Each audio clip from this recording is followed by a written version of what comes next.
Première chose, merci aux vaillants participants qui sont là jusqu'à la fin de la journée. Participants et participantes, première chose. Deuxième chose, merci à commencer par les intervenants, table ronde, intervenants du matin. Je crois que tout le monde a retenu un certain nombre de choses. C'est l'objet d'une journée, c'est le brassage de témoignages et d'apports d'informations qui font la qualité d'une journée. Et puis merci au personnel de BBD, merci à l'animatrice. Alors quand on a dit ça, qui est-ce qu'on n'a pas remercié? Alors en conclusion, j'ai regroupé les choses en rappel d'un constat, deux conclusions, deux questions en perspective. D'abord, le premier constat, je crois qu'il faut, on y reviendra tout à fait à la fin, c'est le chiffre qu'a donné ce matin le directeur de l'ADEME, le directeur régional de l'ADEME. Quand il dit, en Bourgogne, alors sur un chiffre qu'il faudrait peut-être étayer un petit peu plus, mais qu'il y a sensiblement un tiers du patrimoine bâti des collectivités qui a fait l'objet d'interventions, d'amélioration. Je m'en tiendrai à des mots. Ça veut dire que la démarche est déjà bien engagée. Et j'y reviendrai. Premier constat. Alors après, deux grandes conclusions.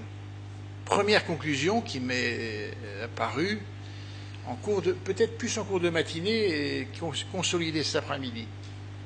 Le mot-clé, ce serait on connaît les solutions. Et si je résumais, on dirait on sait. Alors ça, c'est quand même nouveau. Parce que si on se reporte 4 ou 5 ans en arrière, je ne suis pas certain que l'on eût pu une telle conclusion. Et si l'on dit on sait, ça ne veut pas dire que tout le monde sait.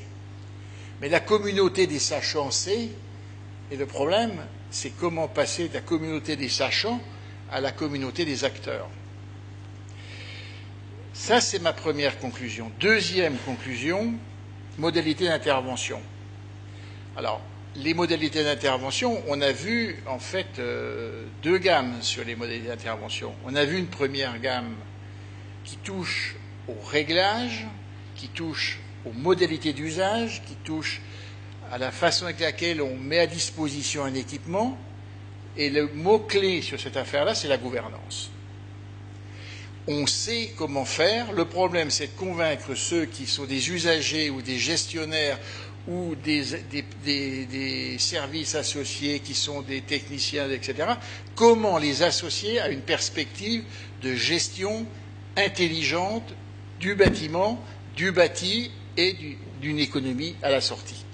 Et puis, cet après-midi, alors là, on a franchi, et notamment sur la dernière table ronde, une autre question, c'est comment peut-on financer des rénovations lourdes de bâtiments, et ce n'est plus, alors l'usage, il est composant, bien entendu, mais ce n'est plus l'usage qui est dominant, c'est j'améliore une coque pour faire en sorte qu'elle soit performante et économe. Alors bien sûr, il y a la question qui vient derrière, une fois que j'ai la coque, il faut bien aussi que quand je conçois la coque, je conçois cela avec l'usager. Mais la dominante du sujet, et notamment les dernières interventions, ont montré qu'il existait aujourd'hui aussi des solutions neuves qui permettent à des gens qui n'ont pas forcément, alors, ni la ressource en interne, je pense au maire d'Arleuf, ni la ressource en interne vu la dimension de la collectivité, mais d'avoir d'autres structures, en particulier le SIEN, dans le cas précis, qui peuvent permettre de monter le dossier au profit de. Et puis d'aller beaucoup plus loin. Au final, on voit arriver l'idée du contrat du CPE. Quelle belle idée!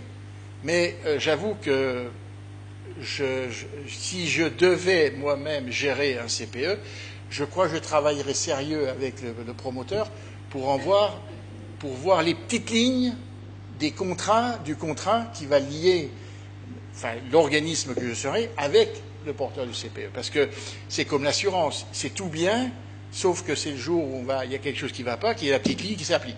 Et la dernière réponse qui a été faite tout à l'heure montre à quel point je suppose que le contrat est travaillé.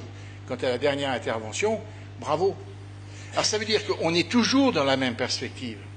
On sait, c'est tout là on sait, là on est sur une autre perspective, on peut.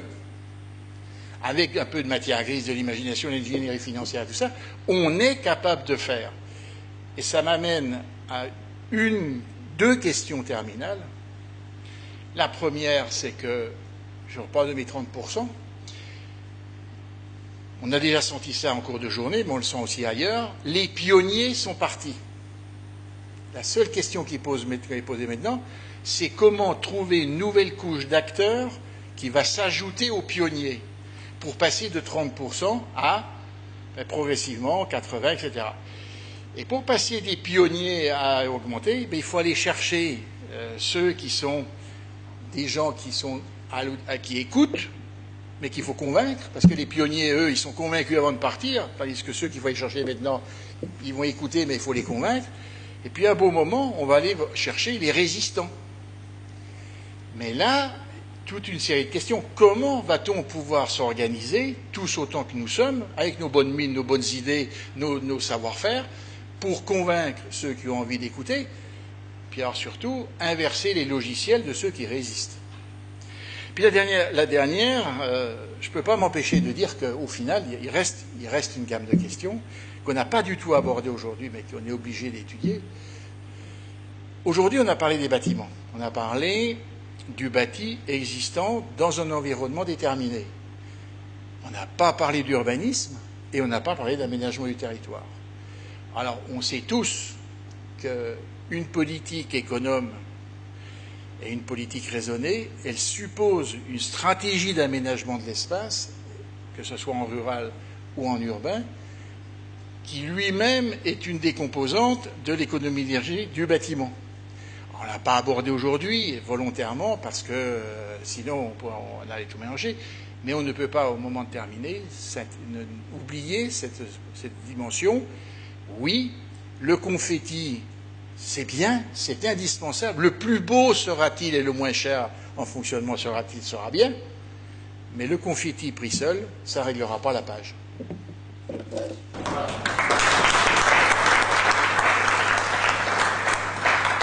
Merci Pierre Terrier pour cette conclusion. Donc beaucoup de questions, beaucoup de travail encore en perspective. Je vous rappelle donc la publication technique qui vous a été distribuée ce matin, normalement au cours de la matinée. Si vous ne l'avez pas eue, elle est présente à l'accueil avec d'autres documents qui vous sont encore proposés. Je me permets de vous rappeler que au dos de la publication, vous pourrez trouver le programme des visites de site que Bourgogne Bâtiment Durable organise gratuitement.